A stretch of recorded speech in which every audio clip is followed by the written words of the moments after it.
Let's start the recording. Okay, so we love food, right?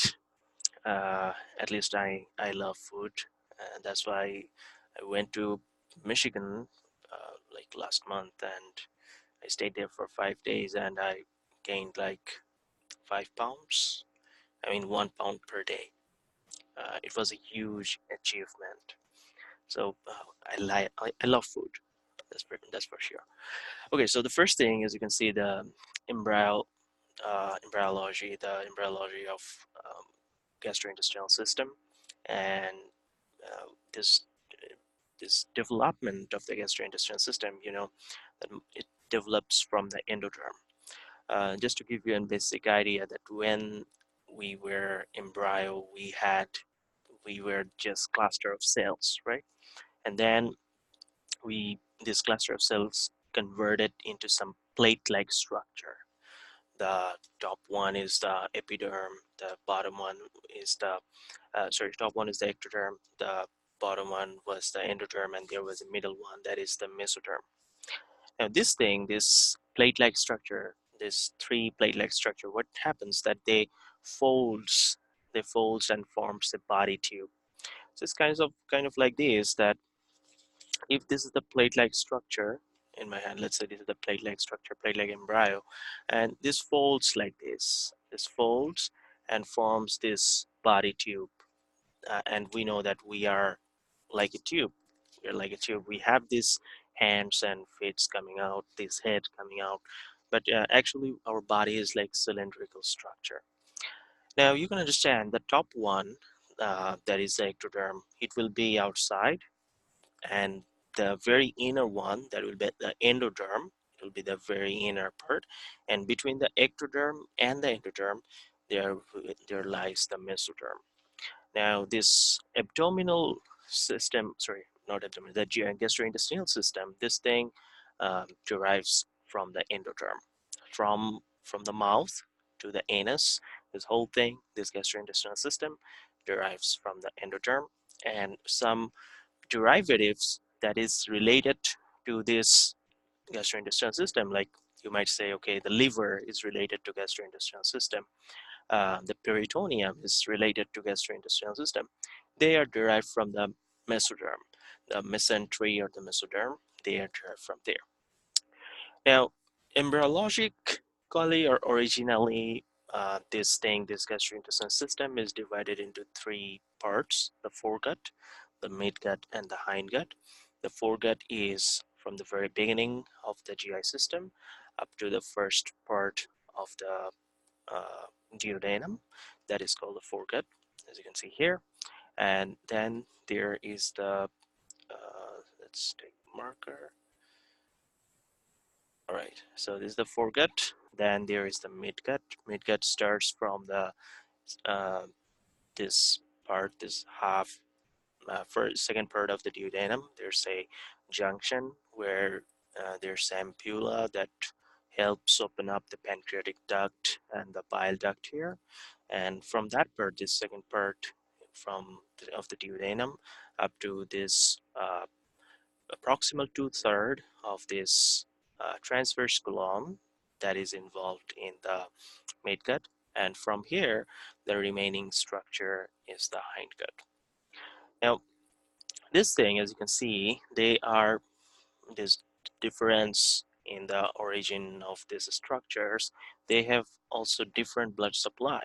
The foregut has blood supply from the branch of the abdominal aorta. That branch is called the celiac trunk. The midgut has branch from the superior mesenteric artery, and the hindgut has blood supply from the inferior mesenteric artery. So these are the branches of the abdominal aorta.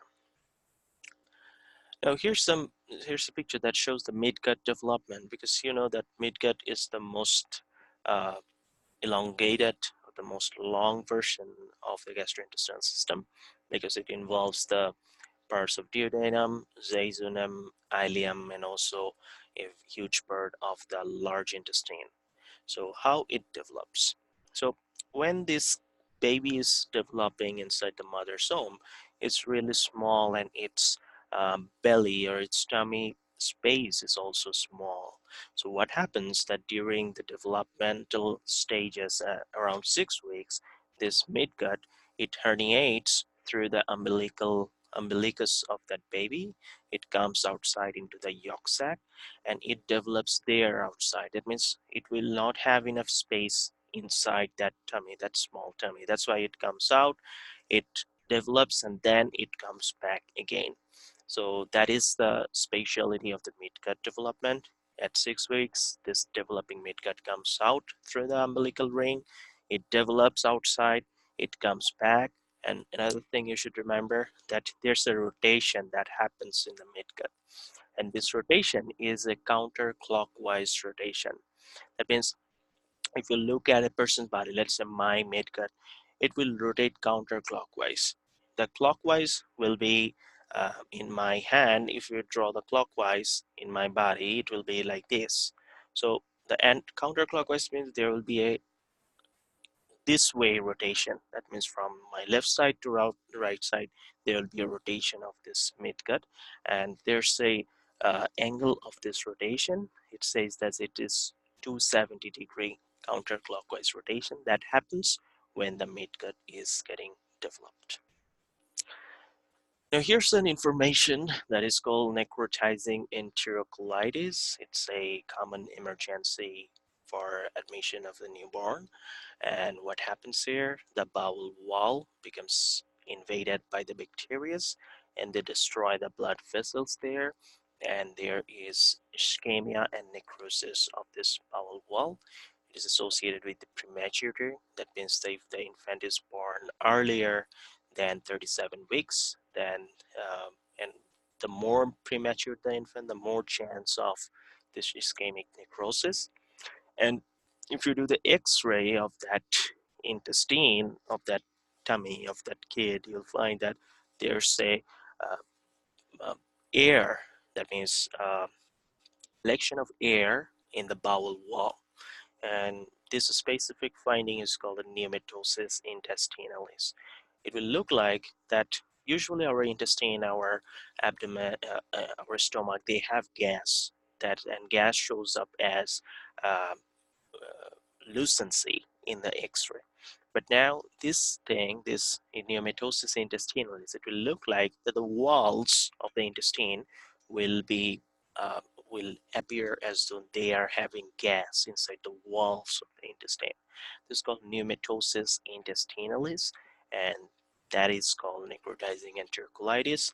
Usually it might happen due to prematurity. Another way it can happen if the infant, if the kid if the newborn is started on outside food, like the mother cannot generate milk or any other condition, that mother cannot give milk to the infant, so you start some other food like formula feeding, that can also lead to this pneumatosis intestinalis. Now here's some defects in the development of the ventral wall. That means when this plate-like structure encircles and forms this cylinder, the ventral wall, that means our ventral wall of our trunk, if there is problem in development, these are divided into some descriptions. Like if there is problem in the top, there will be sternal fold development. The heart may come out. We call it ectopia cordis. If there is problem with in the abdominal wall development, we usually call it lateral fold problem because this fold laterally comes and folds together in front. Although this problem is shown up in the midline, but still it's called lateral fold development. And there can be two types. One is the gastroschisis, another is the omphalocele. In gastroschisis, what happens that this due to this abnormal um, combination of this lateral folds, that means the fold cannot uh, come in contact together, or they cannot fuse together.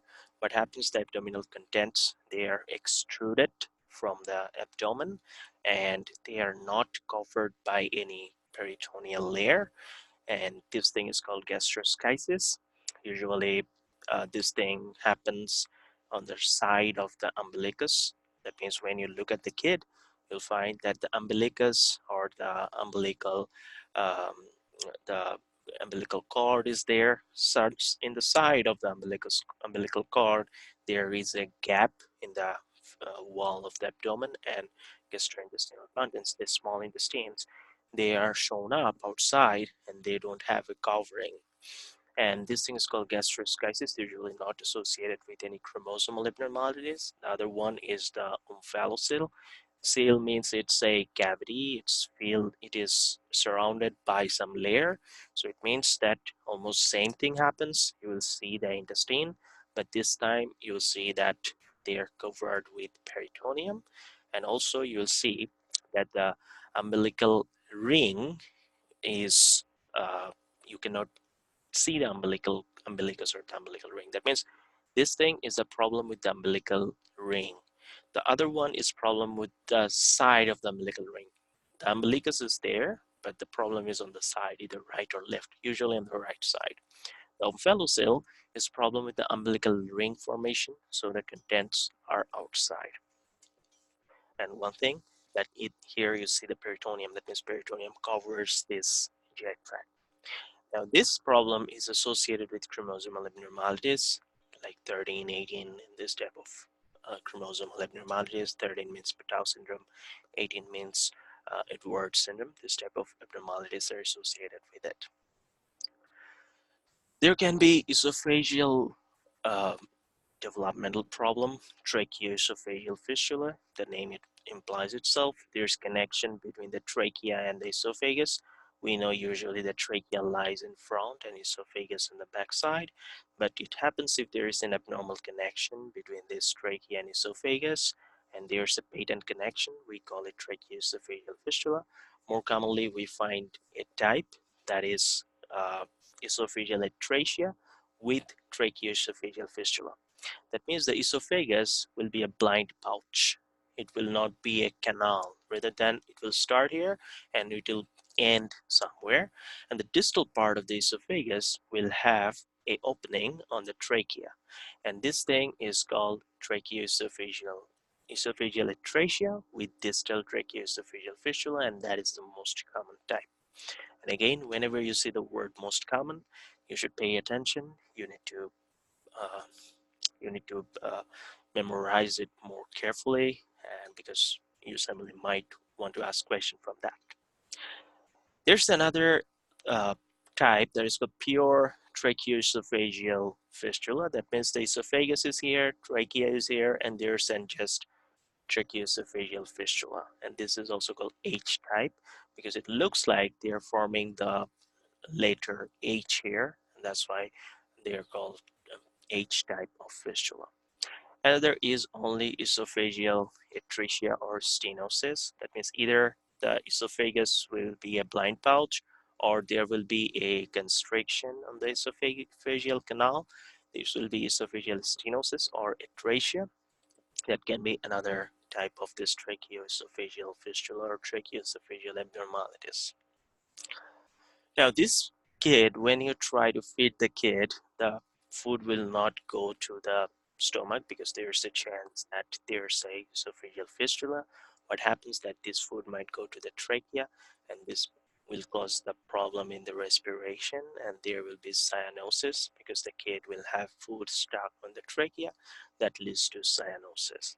Drooling, this type of problem will be there, and also the kid will vomit out the thing if there is only blind pouch of the esophagus. Now there is intestinal atresia. That means the intestinal canal is not formed properly and it will show up as vomiting because the food cannot pass down the intestine. So the food the kid is taking, it will throw it out.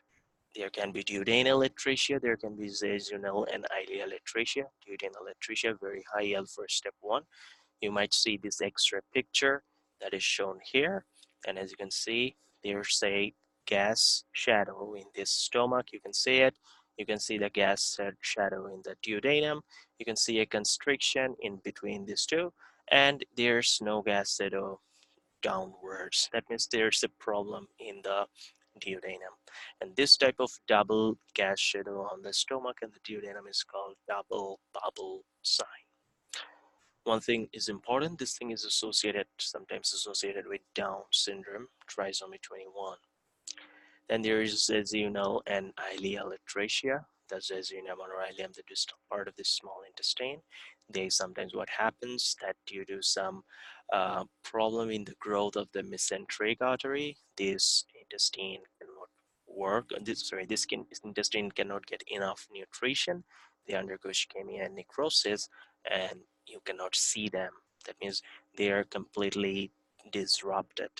And sometimes you find a finding that uh, when you do the imaging, the CT, you'll find a finding that is called this inferior mesenteric or superior mesenteric artery. You will get it, and this esophagus, this intestine will look like they are forming a spiral uh, structure surrounding them, and it looks like that these are apple peel. That means if you cut the skin of the apple, it will be a thin skin, and it will look like uh, it will form a thin layer of intestine surrounding that mesenteric artery. This specific finding is called apple peel appearance that you get here in seasonal and ileal atresia. Next thing is hypertrophic pyloric stenosis, another high yield thing for step 1 and also step 2. What happens here? This pylorus, that means the connection between the stomach and the duodenum, this part is called a pylorus. Now that part, the smooth muscle on that part undergoes hypertrophy, and it causes the constriction of the canal, and there is hypertrophic pyloric stenosis. The food cannot pass through it, and this is the most common cause of gastric outlet obstruction, so you need to pay attention. And when you palpate the kid's tummy, you'll find a small solid mass, and it looks like the size of an olive, so sometimes it is called olive shaped mass in the epigastric region, sometimes on the right quadrant, because sometimes it happens the stomach is um, span all over this abdomen, because the abdomen is small, the kid's abdomen. So sometimes you find it on the right side, sometimes you find it on the center, the epigastrium. And usually the most important thing is this kid will present with peristaltic waves in the abdomen and non-bilious projectile vomiting, because the obstruction is in the stomach. If it was in the distal intestine, like jejunum or ileum, there will be bilious vomiting. Why? Because we know from the general anatomy knowledge that the bile duct opens up in the second part of the duodenum. So if the obstruction is before that part where the bile starts to flow into this intestine, if the obstruction is before that part, there will be non-bilious vomiting. But if the obstruction is after that opening of the bile duct, there will be bilious vomiting. So here we'll get non-bilious vomiting, usually at 2 to 6 weeks old. Projectile vomiting, that means the kid cannot, when it vomits, it will forcefully come out. And one thing is important, associated risk factor if the mother is exposed to macrolide antibiotic. And another very important thing is it results in hypokalemic, hypochloremic metabolic alkalosis. So you can understand why, because the stomach is a bag of hydrochloric acid. So when the kid is vomiting out, the kid is vomiting out the acid. And when we are losing acid, we are becoming alkalotic, right? Because either when we're gaining acid, we are getting acidosis. When you are losing acid, we are getting alkalotic. Okay, so this is an metabolic problem. This is not related to anything or anyhow with respiration. So this is a metabolic alkalosis. Another thing is when this kid is losing the volume, because when you are vomiting out, you are losing body volume, body water volume. Now, when this kid is losing the volume, there will be the kidney will have less perfusion, because when the fluid is coming out through the mouth, the uh, the total body water goes down and the kidney perfusion goes down. And when the kidney perfusion goes down, we know a physiologic system that starts on, and that is renin, angiotensin, aldosterone system. Now, when this renin-angiotensin-aldosterone system turns on, what happens? I hope all of you know that this renin-angiotensin-aldosterone system, when it turns on, there will be a ultimately this aldosterone goes to the kidney and it tries to reabsorb sodium and water, and it get rid or it excretes potassium and H plus.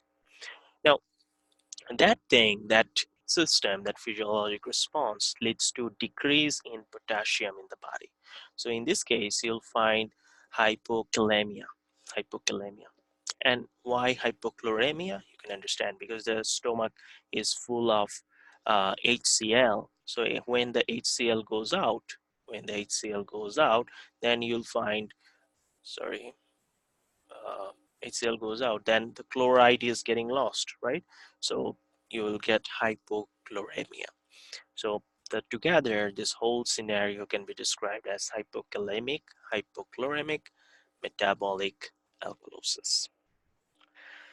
Now, if you do the ultrasound, you'll find this thickened pylorus. As you can see, that this is the pyloric wall. If I take another color, this is the pyloric wall. This is the canal. This is the canal. And now this is another pyloric wall. So this whole area is the thickened pyloric wall. Now, due to this thickened pyloric wall, this canal becomes smaller, narrowed down, and that leads to these symptoms of hypertrophic pyloric stenosis. All right. Now, next thing is the pancreas. Pancreas is a derivative of the foregut. That means if you look at this picture, you'll understand that this is the pancreatic development. This is the foregut. Now this foregut is a tube, and in some portion of the foregut there's this development of this pancreatic duct. The duct that comes in front, that is called ventral pancreatic duct. A duct that develops in the back, that is called the dorsal pancreatic duct. And what happens, this dorsal pancreatic duct, as you can see, this is the dorsal pancreatic duct, it becomes huge. It forms the body, the tail, the head of the pancreas, and also the accessory pancreatic duct. And this ventral duct, that means it's like this, that if this is the tube, if you look from the side of the tube, let's say you are looking from that side, there will be a protrusion here and there will be a protrusion here. Now this is your gut, the foregut. Now there will be a protrusion this way, there will be a protrusion that way. Now this tube that is coming in the front, that is ventral pancreatic duct, ventral pancreatic bud, and the posterior is the dorsal pancreatic bud. The posterior one, it becomes big and it forms the head, the body, the tail of the pancreas. And the ventral one, or the anterior one, this thing converts into the uncinate process. There's a small portion of the pancreas in the bottom part. It looks like someone attaches a new portion in that pancreas, and it also gives rise to the main pancreatic duct. So you need to be careful what are the derivatives of the pancreatic buds. The ventral one gives uncinate process and the main pancreatic duct.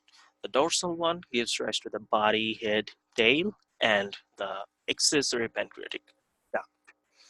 What happens that this portion that grows in the front, it rotates. It rotates and it comes and joins up with the bottom part of the dorsal pancreatic bud structures. This rotation, due to this rotation, sometimes there can be some anomaly. Sometimes it happens that this rotation does not happen properly and it looks like these two buds are separate. That is called pancreatic divisum. And sometimes it happens that this rotation encircles this second part of duodenum. That means instead of just rotating, let's say this is the ventral pancreatic duct, it rotates here and it comes here and joins up here. But if it doesn't happen, let's say it tries to rotate from here, but it cannot be completely removed here. What happens? It encircles your duodenum, and that can lead to some annular pancreas. It looks like the pancreas. If this is the, let's say this is the duodenum, duodenal canal, the pancreas kind of encircles the whole thing. This rotation, if it doesn't occur completely or perfectly, it sometimes can lead to this type of anomalies. One is the pancreatic divisum, that means the two buds are separate. Another is that they rotate it and they encircle it like a annulus. Annulus mean a ring. They forms a ring around this duodenum. So this can be abnormalities, and that is actually written here. All right. Now, pancreas is a retroperitoneal organ. That means it lies behind the peritoneum. And here you can see this annular pancreas, that this rotation of the pancreas, it is surrounding this structure. This rotation is happening surrounding the duodenal structure.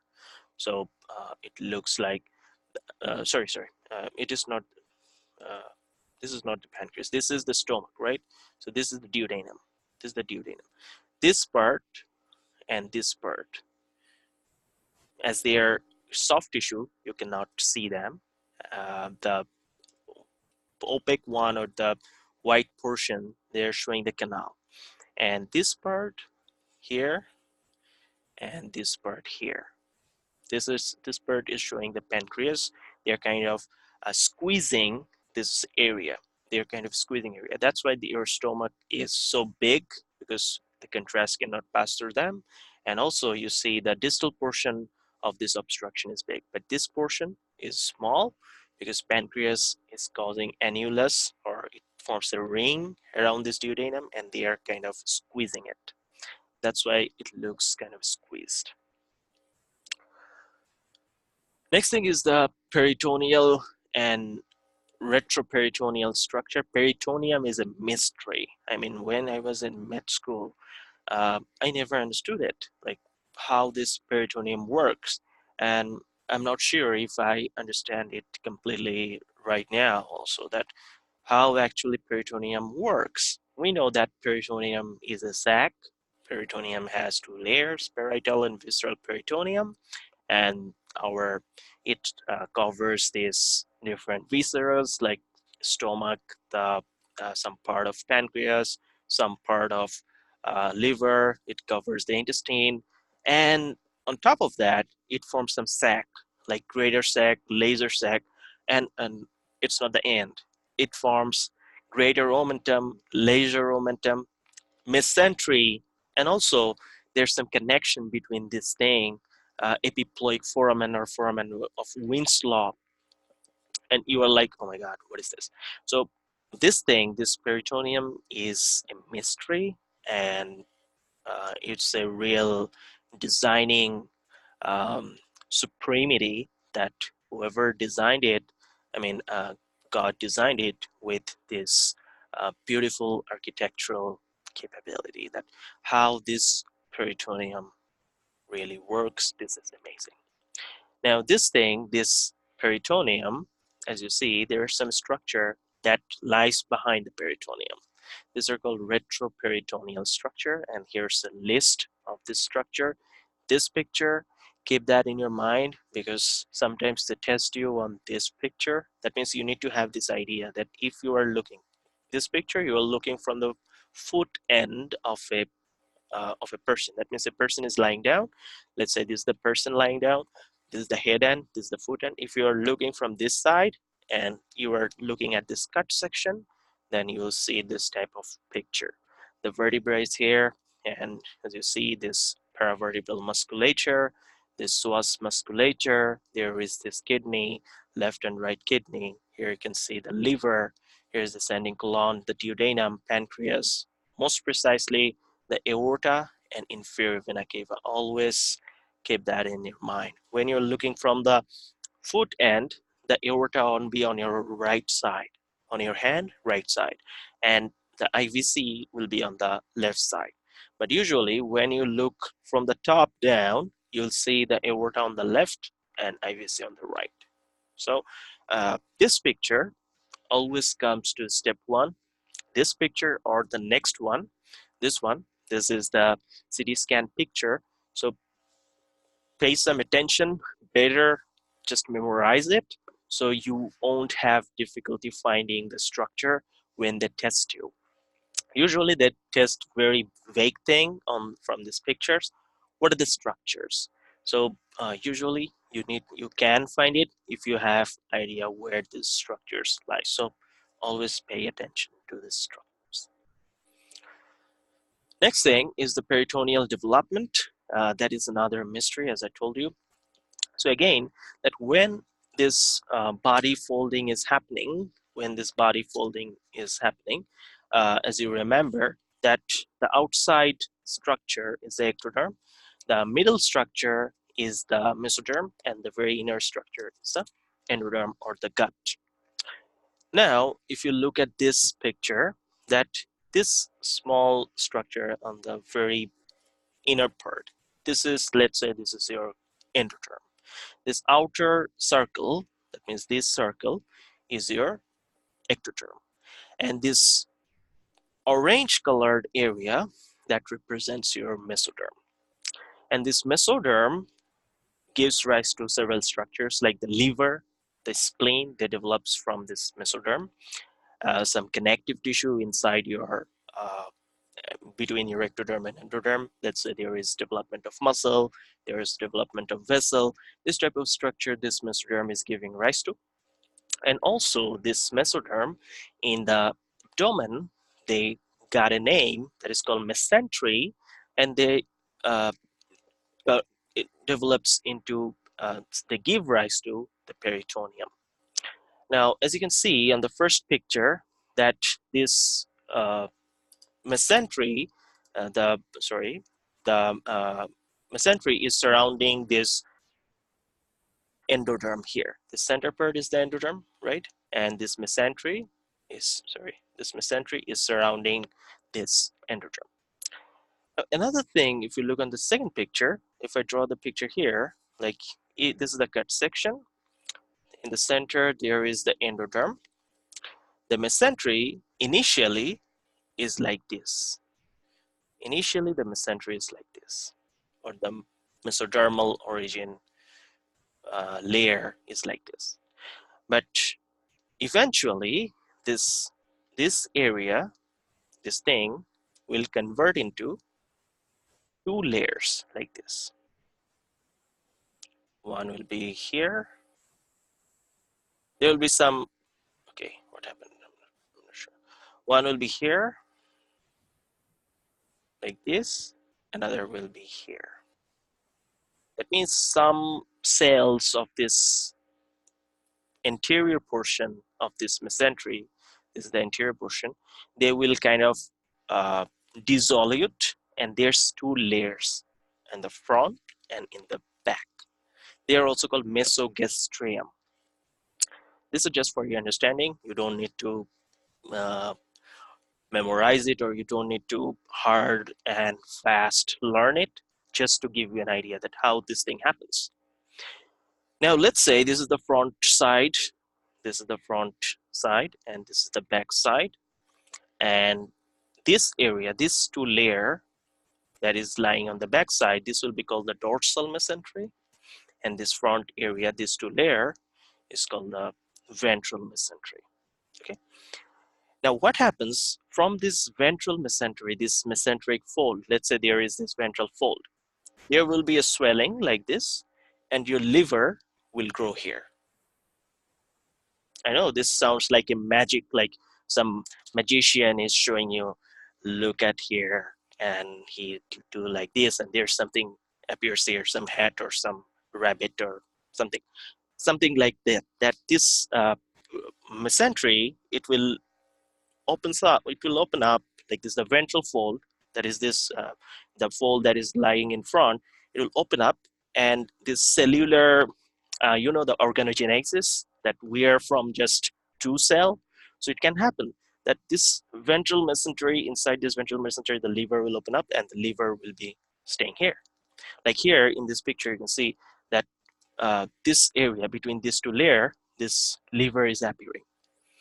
And on the posterior mesentery, dorsal mesentery, there will be the spleen that appears.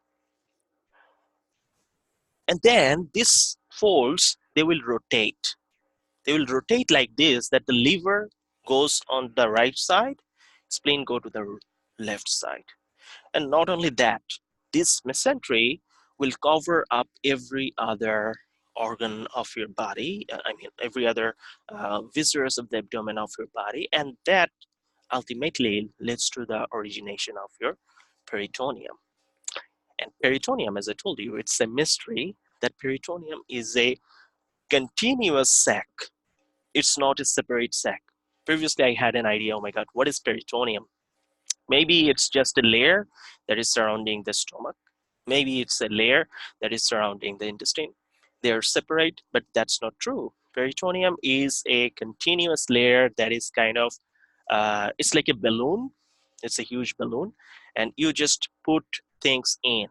Like if I draw a balloon like this, let's say this is the peritoneum. And in that peritoneum, you just push things in. You push your stomach here, you push the liver here, you push the spleen here. And what happens, this peritoneum thing, they covers it up. It looks like this. It holds everything, but it's a complete sac. All right, the things, let's say here lies a organ, here lies an organ, here lies an organ, here lies an organ. So the peritoneum is a complete and it's a continuous sac, and things are kind of pushed inside it, but it's not getting ruptured, or it is not getting perforated. It is surrounding it very gently, and that's the beauty of the peritoneum, which I never understand. Okay, so here you see that this view of this dorsal and ventral mesentery, as you can see in the dorsal part, there lies this liver. In the, in the ventral part, there grows the liver. In the center, you see the stomach or the gut. In the dorsal part, eventually, there will be pancreas and eventually there will be spleen, because pancreas is a outpouching from the foregut. It's not from the mesentery. You need to keep that in mind. Pancreas is from the foregut, that means endoderm. But spleen is from the mesenchymal tissue or the mesentery. Next thing you see, as I told you, that there's a rotation. This mesentery is getting rotated as in a way that this liver is going to the right side, your spleen is going to the left. And eventually they will form this type of very complex structure. And I can show you another picture. Actually, this picture was taken from Gray's Anatomy. And as you can see, it's a cut section. This is the vertebra, I hope you understand. And here lies your stomach. So you are looking this picture from the top part. You are cutting a person, let's say on the person's tummy, and you are looking from the top. That's why your stomach on the left, right? And then you see that this spleen here on the left, this is a top view, and there is this sac. As you can see, this is a continuous sac. This thing is a continuous sac, and that is surrounding your structures. That is your peritoneum. And this peritoneum, some part of it is called uh, greater sac, lesser sac, how it happens. You see that this is the layers of the peritoneum. Some part of it goes here like this. It surrounds the liver. It comes down. It encircles the liver, and it encircles the stomach. It comes down. It goes down behind this transverse colon. It is coming down, and here is this another part of the colon. It goes down, surrounds this rectum, this uterus on top of the bladder, and then it goes on top. Okay, something happened. My all right, sorry. And it goes on the top, and here it finishes up. And here is another part, that here is another sac that is surrounding the rest of your GI tract. But you might say that, okay, you say that they are continuous, so why they are separate? Actually, they are not separate. There's a mystery. They are actually connected here. This green and this blue sac, they're actually connected. And it's like this, that if I draw a bigger sac, which will be the greater momentum, it is connected like this. Let's say this thing is connected like this to a smaller sac, like this.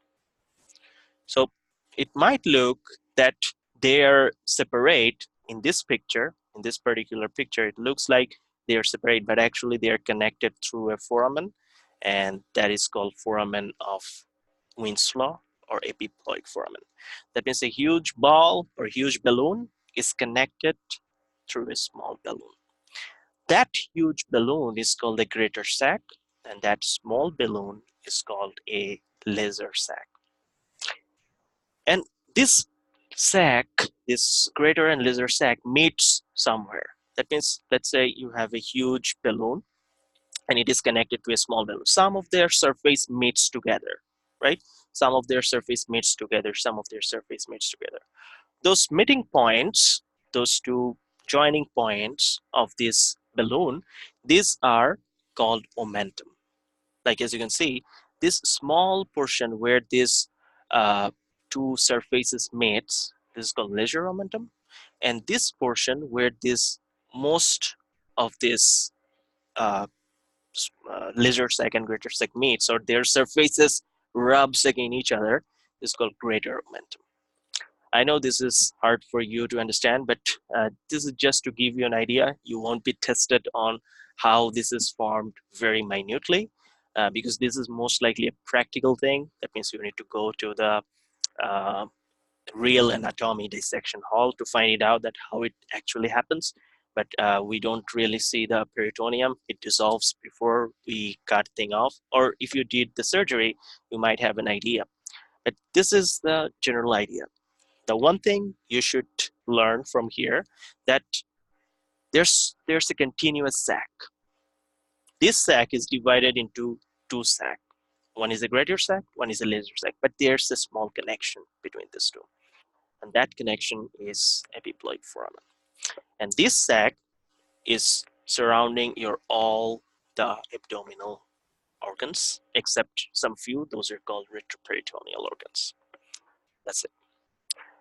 There's many advanced level of learning, like what some organs are primarily retroperitoneal, some are secondarily retroperitoneal. Usually you don't need to learn that much. Sometimes you come up with some chart in the UWorld that describes some of the organs are primarily retroperitoneal, some of them are secondarily retroperitoneal. You just need to memorize it. What is the idea behind it? Some of the organs, at first, they used to be covered with peritoneum, but next thing what happens, that this covering on their posterior part dissolves. Let's say you have, this is an organ, and this organ is covered by peritoneum. Now, when an organ is completely covered by peritoneum, we call it peritoneal organ. But if it happens that this portion or this portion of my peritoneum, it dissolves and it forms this layer, is kind of like this now. It is not going all over. Rather than it is like this. What does it mean? This organ was previously peritoneal. Now, this peritoneal layer is not going all the way down, rather than it is going like this. It means that organ is just behind the peritoneum. And it happens that some of the organs, they become secondarily peritoneum, like some part of the pancreas, the body of the pancreas. It becomes secondarily retroperitoneal. In the initial phase, it is covered by peritoneum. But when these different organs develops, different blood vessels develop inside your abdominal cavity, this pancreatic body lies behind your peritoneal layer. So it looks like that peritoneum becomes, this organ becomes retroperitoneal. So this organ, as it is not originally primarily peritoneal, it is this was primarily peritoneal, now it becomes retroperitoneal. So this is called secondarily retroperitoneal organ. Sometimes you come up with this type of list. All right, so that is about peritoneum. And here's some ligaments of this gastrointestinal system. What is ligaments actually? as I told you, that this peritoneal folds are surrounding, let's say peritoneal fold is surrounding your liver, a peritoneal fold is surrounding your stomach, peritoneal fold is surrounding your small intestine, this large intestine. They're covering, some of their surfaces are rubbing together, and this surfaces where they rub together, these two layers of this peritoneum, this structure may contain some ligaments. Usually in the gastrointestinal system, these ligaments are remnants of vein or arteries, like developmental, in the fetal development, we have umbilical vein, we have uh, ligamentum, we have very many bypasses that was necessary for the fetal circulation. Usually those, uh, when the kid is born, those veins are not necessary anymore. They convert into solid structure and we call them ligaments. As you see that here in this picture, some of the ligaments are shown. That falciform ligament that connects the anterior abdominal wall with the liver. There is gastrohepatic ligament that lies within the leisure omentum. In this picture, you cannot really understand what is leisure omentum or greater omentum. That's why I gave you the earlier picture. You can see the stomach here. Stomach is connected to the spleen through the gastrosplenic ligament. Spleen is connected to the kidney through splenorenal ligament. Then there is another hepatoduodenal ligament. In this ligament, this is actually a surface of two sac, the greater and lesser sac are getting attached here. And here lies this, as you can see, three things. Sometimes it is tested that what is the content of this hepatoduodenal ligament. In this space between this ligament lies this portal triad. Portal triad is formed by proper hepatic artery, common bile duct, and portal vein. Pure memorization. And also you see the omental foramen here, the foramen of Winslow, and that connects your lesser sac with the greater sac, which is not shown here. So that is your peritoneum and some of the peritoneal ligament. In your book, there's a chart that shows the importance and different clinical significance of these ligaments. Memorize it. Okay. The next thing is your layers of this gastrointestinal system. That means if you cut a gastrointestinal system or a lumen, what you will see from outside to inside. And that is a very common thing, very important thing. From inside to outside, you can see mucosa, submucosa, muscularis layer. The mucosa is further divided into three layers: the lamina propria, the epithelium, the lamina propria, the muscularis layer. So don't confuse this muscularis layer with this muscularis layer. This is the muscularis layer of the mucosa. That means very inner part, the very inner layer, the mucosa has a muscular layer. Then there will be a submucosal layer. Then there will be a separate muscular layer. So don't confuse it, all right? Because I used to confuse it. That's why I told you. Maybe you don't confuse it. Only I confuse it. So that is the usual structure of the gastrointestinal tract cut section. And one thing is important, pure memorization, and they sometimes test you, the histologic appearance of this different epithelium. The esophagus lined by non-keratinized stratified squamous epithelium, and the stomach lines by gastric gland or simply columnar epithelium. Sometimes you don't see the right columnar epithelium, but it is gastric gland. Whenever you see glands, it means it's columnar epithelium. The duodenum has villi and microvilli. That means there will be this type of structure. They increase the absorptive surface of the small intestine, because small intestine is the place where most of the absorption happens of most of the nutrients. There's some glands like Brunner gland. They secrete bicarbonate. And crypts of liver cone. Crypts of liver cone is areas. Crypts means a shallow area where there lies different cells. Like here lies the stem cell. And this stem cell means they can generate different cells. Like they can generate the goblet cell. Goblet cell is a type of cell which can generate mucus. They can generate Paneth cell, which is an immune cell of the gastrointestinal system, which can release several enzymes which fight the infectious material. In the jejunum, you find plica circularis. Plica circularis is nothing. These are just mucosal fold. These are just mucosal fold. They're circular. They looks like they're a circular mucosal fold. I can show you a picture of this plica circularis. As you can see, these folds looks like they are circle-like. They looks like they are circular. That's why they are called plica circularis, and that is just the fold. And here you can see the crypts of liver cone, where lies the stem cell and several other cells. So what do you need to understand here? Well, what do you need to memorize here? Actually, not understand that what is the layers of these several portions of the GI tract, and which particular cell is present in which part. Like if you see the colon, there will be no villi. So if the question describes about villi, you should pay it. You should keep it in your mind that they are not talking about colon. They're talking about jejunum or duodenum or jejunum. If they talk about abundant goblet cell, they might be talking about colon. If they are talking about plica circularis and Pear's patches, very important, Pear's patches, they are talking about ileum. What is Pear's patches? That is the lymphoid aggregates in the lamina propria and submucosa. So it is the lymphatic cells or lymph nodes, simply small lymph nodes that lies in this particular section of the gastrointestinal system. Now, have you heard of about this lymphoma that is called the malt lymphoma? Anyone? Have you heard this term, the malt lymphoma, M-A-L-T, malt lymphoma?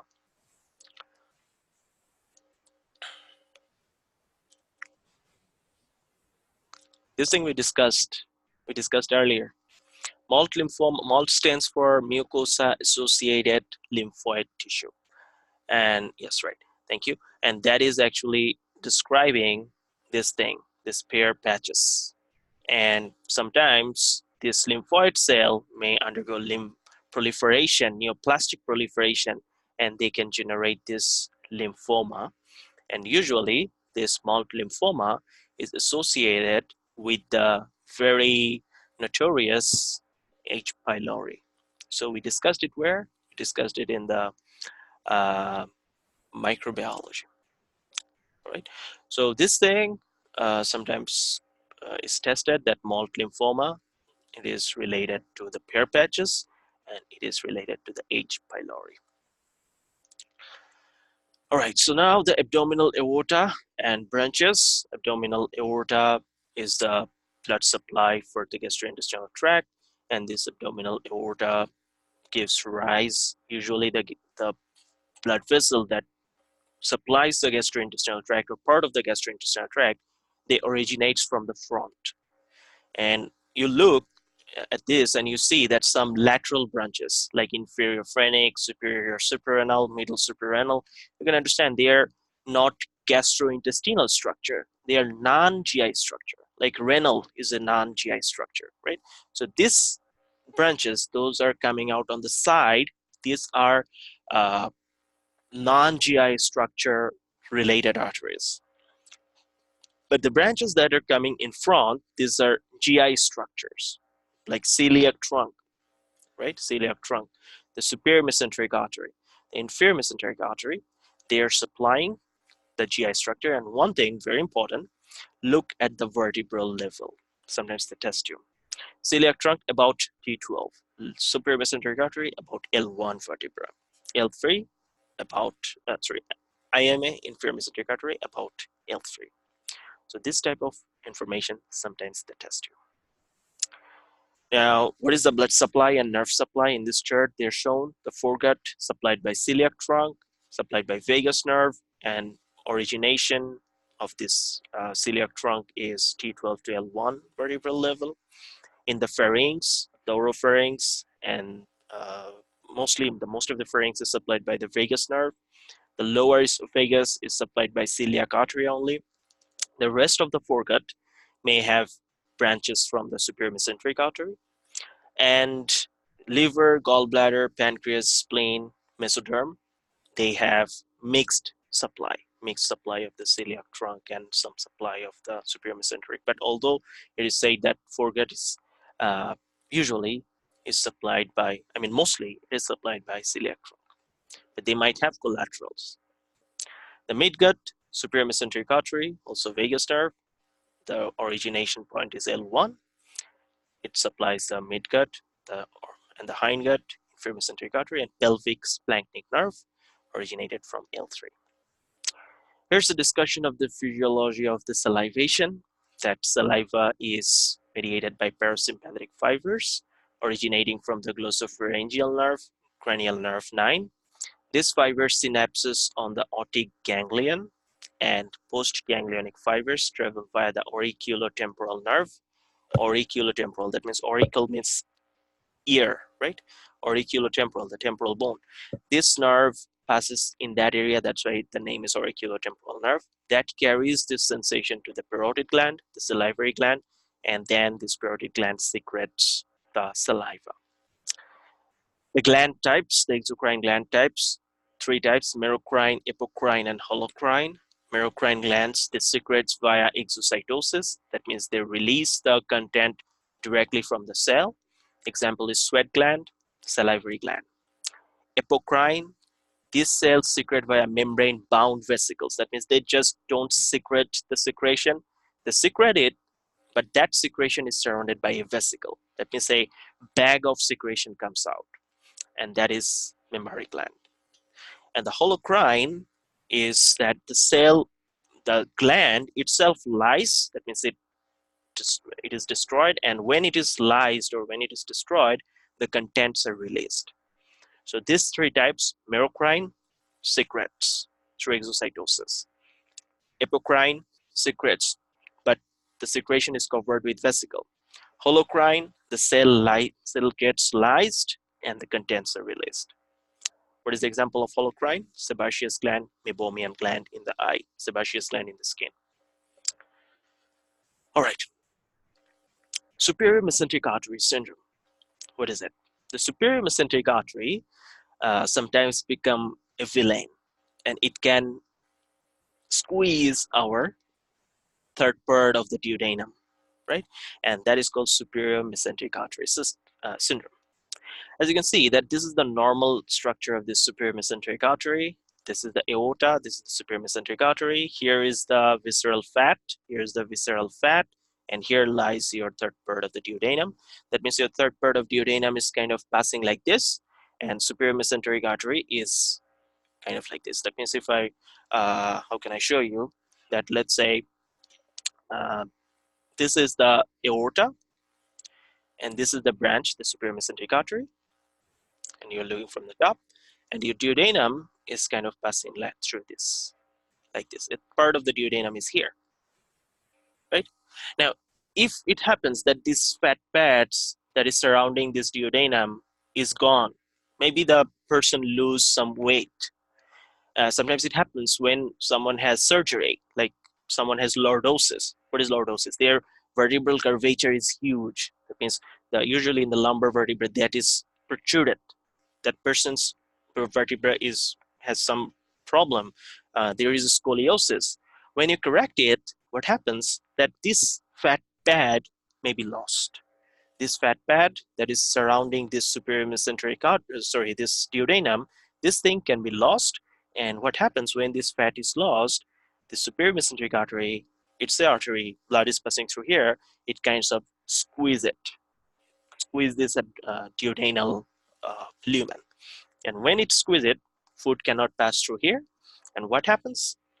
The symptom of vomiting, because the food tries to go through the mouth, through the esophagus, to the stomach, through the duodenum, but it cannot pass the third part of duodenum. There is regurgitation, there is vomiting, and there will be bilious vomiting because the bile is already mixed up with that food.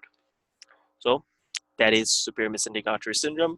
I found one patient while I was in 5th year of med school. The patient was admitted to the surgical department. Same symptom, and when we did the imaging, we found that it's the superior mesenteric artery syndrome. All right, here's the blood supply to the stomach. Very very high yield, the test tube on this thing. As you can see, it is supplied by the celiac trunk, and the celiac trunk has a branch. The celiac trunk is divided into three branch actually. The common hepatic branch, there is the left gastric branch, and there is the splenic branch, splenic artery branch. So common hepatic, uh, left gastric, and splenic, right? That is the celiac trunk. Now, this uh, common hepatic, this common hepatic is again getting divided into right and left hepatic and proper hepatic. And there is another branch that comes out from this common hepatic, is this branch that is right gastric. And this right gastric and this left gastric, they kind of meets in the laser curvature of the stomach, and they forms an anastomosis. Next thing is, as you can see, this whole area, this area is supplied by left gastric artery. You see that this splenic artery, it gives several branches like short gastric artery on the fundus, and also it gives rise to a left gastroepiploic artery. And that artery is going down here, and it meets with the right gastroepiploic artery, and that is the branch of the gastroduodenal artery. Where is this gastroduodenal artery coming from? This gastroduodenal artery is a branch of your common hepatic artery. So this common hepatic artery is giving rise to the right gastric artery. It is giving rise to the gastroduodenal artery. And this gastroduodenal artery gives rise to this gastroepiploic artery on the right side, right gastroepiploic. And also this gastroduodenal artery, the name implies itself, it supplies the stomach, it supplies some part of the duodenum by some anterior superior pancreatoduodenal and posterior superior pancreaticoduodenal artery. All this hustle and bustle gives rise to the blood vessels of the blood supply of the stomach. So you need to have idea what are the branches. Just look at the picture. I mean, don't look at this picture, it is already messed up. Look at your picture in your book, in your hand note, and then uh, try to visualize it by closing your eyes, and then it will be easier for you to remember, memorize. A lot of memorization, right? All right, so here is the thing that the venous drainage and venous anastomosis. Venous drainage and venous anastomosis. What type of anastomosis? One is the systemic vein, venous drainage. One is the portal vein. Usually the gastrointestinal system, the veins of the gastrointestinal system, they are drained by portal vein. That means the branches, these branches of this gastrointestinal system, the venous branches, they return to a big branch that is called the portal vein, and that portal vein passes through the liver, and then it joins up with the inferior vena cava, and then ultimately the blood goes to the right heart. It does not directly go to the right heart because from the gastrointestinal system, through the venous drainage, there's some quality control mechanism that needs to be done with those venous blood. The blood that is coming from the rectum, the blood that is coming from the intestine, the blood that is coming from the stomach. This needs to get passed through the liver so that the liver, the very generous organ of our body, they can look at that blood, they can handle some toxin, they can metabolize things, they can reabsorb nutrition, and then they allow the blood to pass to the inferior vena cava. And the rest of the body, like the lower extremities, the musculature, abdominal musculature, some part of the gastrointestinal system, they drain through the systemic venous drainage directly through the inferior vena cava. But between these two systems, the venous, portal venous system and the systemic venous system, there's some anastomosis in some sites. And on those sides, there can be origination of varices if that person suffers from hepatic failure or CLD, the chronic liver disease, or hepatic cirrhosis. Why? because you can understand why. This blood, this color, this purple color, the portal venous system, they are showing that this is passing through the liver. Now let's say if the liver is not working properly, what will happen? There will be congestion in these areas, right? There will be congestion in this venous drainage. And when there is congestion in this venous drainage, wherever there is connection between this systemic and this portal circulation, this blood will backflow, because blood, if the blood cannot flow to the liver, blood will be congested and there will be backflow. And on those anastomosis, like here in the umbilicus or here in the esophagus or here in the rectum, this backflow will lead to dilation of those anastomotic vessels, and that leads to varice formation. Varice is what? Anastomotic vessels, swelling of the anastomotic vessels. That's why you need to know where there is connection, where are the connections between the systemic and portal venous system. Now, as you see, the first one is in the esophagus. Clinical sign is esophageal varice. What are the connection? Left gastric to esophagus vein. The esophagus vein is a systemic vein. That means it is not related to gastrointestinal system, but the left gastric vein, which drains the laser curvature of the stomach, this is a gastrointestinal vein, and that ultimately drains through the portal vein. So here in this anastomotic site, this anastomotic site, there can be chance of esophageal, when there is cirrhosis of liver, there can be chance of growth of varices. There is in the umbilicus, here is a connection between the paraumbilical vein and the small epigastric veins of anterior abdominal wall. Now, this drainage, this paraumbilical vein, this drains through the portal vein, and these epigastric veins, they drains through the systemic venous return. As you can see, this venous drainage is passing through this passing through this iliac vein, and they are ultimately draining through the inferior vena cava, right? Now, this area, it can have varice, and that swelled up veins, they looks like the head of the medusa. And that's why this is called a caput medusa. Caput means head, and medusa is the lady, was really nice, but only problem was the lady's head was full of snake. That, let's say this is the lady, very angry. I can draw that lady, and sorry. Okay, this is the lady, but what was the problem? It's a Greek mythological lady. Her head, the hairs of her head was not actually hairs; those were snakes, and they looked like this. That means there was kind of protrusions coming out of the head because those were snakes. And uh, this vein, this umbilicus, around the umbilicus, when someone has cirrhosis, you'll find there will be distribution of these veins that looks like this. If you think this head as umbilicus and these are the veins, you'll find this type of swelling.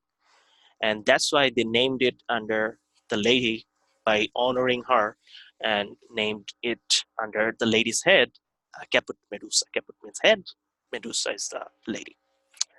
And do you know where this story came from? Have you read the story book of Homer, the Odysseus, the great journey, the Homer, two stories he wrote, the Iliad and the Odyssey. In the Odyssey, there was description of this lady, the Medusa. And also in the Hercules, there is sometimes this mention of this lady, Greek mythological character. Also, you see there's a connection here in the anus that can lead to anorectal varice. The connection is between the superior rectal and the middle and inferior rectal vein. Now, you need to be careful here because the superior rectal vein it is a branch of the inferior mesenteric vein, or simply you can say superior rectal vein drains into the inferior mesenteric vein. And inferior mesenteric vein along with superior mesenteric vein, they drain into the portal venous system. So this is the superior rectal vein is representing your portal venous drainage. And these two, this middle and inferior rectal vein, these two are representing your systemic venous drainage. These two are your systemic venous drainage. And here is the connection, and that can lead to an rectal varice if that person has cirrhosis. Another thing, anastomosis is shown here, that is not a natural anastomosis that is shown because when we try to correct this cirrhosis of liver, there's a chance of there's a treatment option that is called TIPS, transesophageal transjugular intrahepatic portosystemic shunt, TIPS procedure, where we try to shunt the blood from this portal system directly to the systemic flow. That means we have problem in the liver. The blood cannot pass through the liver. So we can bypass it. Let's say the portal tract is going to the liver, but there is problem in the liver, so the blood cannot flow. Now you add a bypass tract from this portal tract directly to the systemic tract, and blood can directly flow from that portal tract to the systemic tract without going through the liver. This is called transjugular intrahepatic portosystemic shunt because it is placed through the jugular vein. That's why this is transjugular. It is placed inside the liver. That's why it is intrahepatic. Portosystemic means it connects your portal vein to the systemic vein. That's why portosystemic shunt, and that can help you get rid of some of the symptoms of cirrhosis of liver. But there's a problem. It can lead to hepatic encephalopathy. Why? Because you know why. The liver is the place where we get rid of the toxins. Like from the intestinal system, we generate ammonia, and this ammonia, while passing through the liver take care of that so that we get rid of ammonia in the form of urea. But if it happens that you are bypassing the liver, then that ammonia is in the blood in your uh, portosystemic shunt. It is coming to your systemic venous system. That ammonia is now circulating in your body, and that ammonia is going to your brain, and it can cause hepatic encephalopathy. More to come when we go to the pathology discussion. So that is about today. Thank you very much. It was a short and small short class, uh, mostly memorization. Hope you never slept. And do you have any question?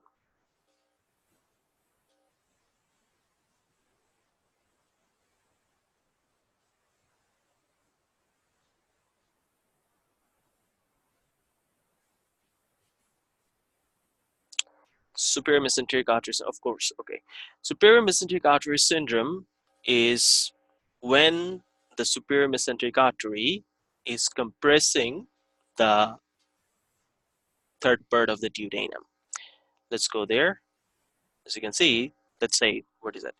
It is characterized by intermittent intestinal obstruction symptom, primarily postprandial pain, when SMA and aorta compress transverse portion of the duodenum, typically occurs in the, and that is third, in conditions associated with diminished mesenteric fat, low body weight, and malnutrition. That means your aorta, sorry, all right, your aorta is like this, right? It you. In front of the aorta, coming the superior mesenteric artery as a branch. Now, this superior mesenteric artery is passing in top of your duodenum. Let's take a free board so I can draw things. Let's open up this app.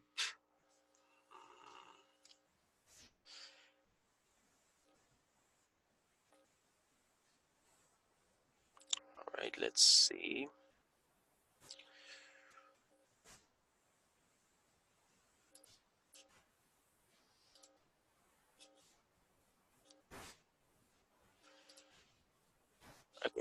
think you can see the whiteboard. Let's say here.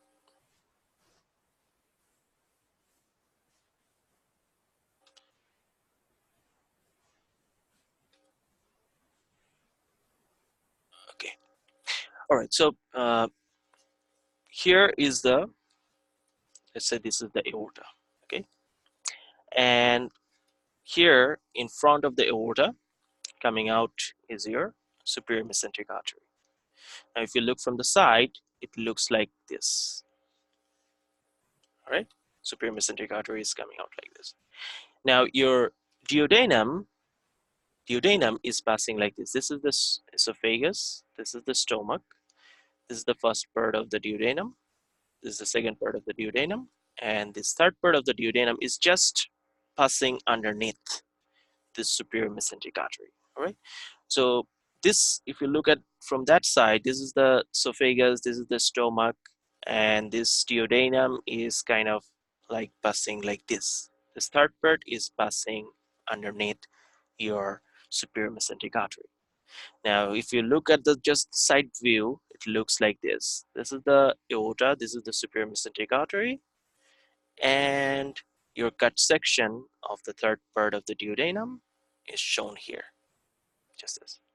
Now, surrounding that third part of the duodenum is fat. Surrounding that third part of duodenum is fat. Now, if someone loses the fat, it can happen that someone is having some, let's say, surgical condition. Someone is correcting the, uh, the, what is that? Vertebral abnormality, or someone lost some weight, right? What happens that this fat may go away.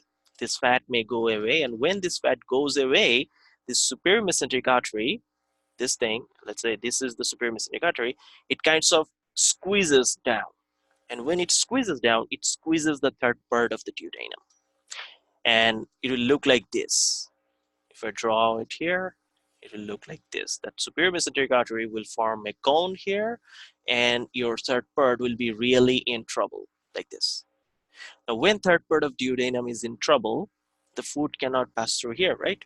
So whenever this person tries to eat food, take food, that food is passing through the esophagus. That's good. It is passing through the stomach. All right. It is passing through the first part, second part. When it tries to pass that third part, the superior mesenteric artery is kind of squeezed like this. It cannot pass through that. So that person feels pain. That person vomits out. And usually that vomitus is uh, bilious, because the second part of duodenum, in the second part of duodenum, the bile usually mixes up with the food. So that food that comes up is with bile mixed food that comes up. And that is your superior mesenteric artery syndrome. Now, is it clear?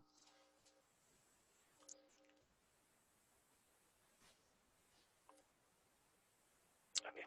All right. All right. Anything else? Any more question?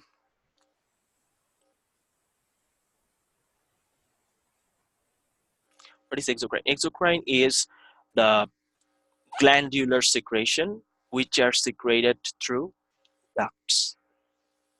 That means two type of glands here. One is the exocrine, one is endocrine. Endocrine is the glandular secretion where the secretion is directly into the blood vessel.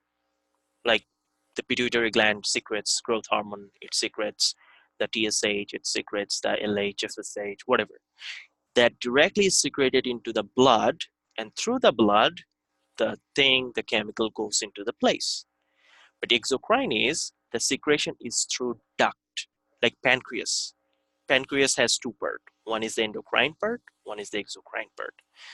The pancreatic secretion, like let's say pancreas secretes some, let's say, what is that name? Some enzyme that helps in digestion of the food. Now, that enzyme that helps in digestion of the food, that will be released through the pancreatic duct, and it will be released directly to the intestine. But pancreas also secretes insulin. That is a hormone, and that will be directly released into the circulation. It will not be transported through some duct.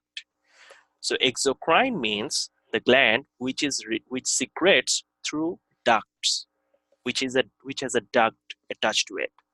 Endocrine is which secretes hormone through directly into the blood vessel, and through the blood that hormone is transported.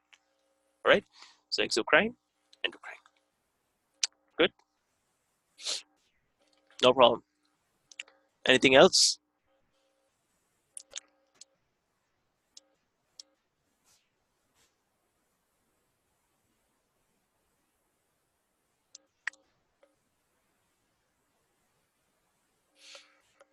All right. So let me know if you have any other question anytime. No worries. So that is about lesson one. I will upload the video and will send you the file. And now there will be a separate playlist. I hope I sent you all the playlist for the videos that we have, the session we have taken up to now, up to 8 weeks, first 8 weeks. All the playlist is already sent to you. Next, there will be this new playlist that I'll make, and eventually I will add videos. I'll not send it to you right now. I'll send it to you later at the very end of our discussion. All right. So that's it. That's for today. Have a good night. See you tomorrow with the lesson two of gastrointestinal system. Goodbye. Good night.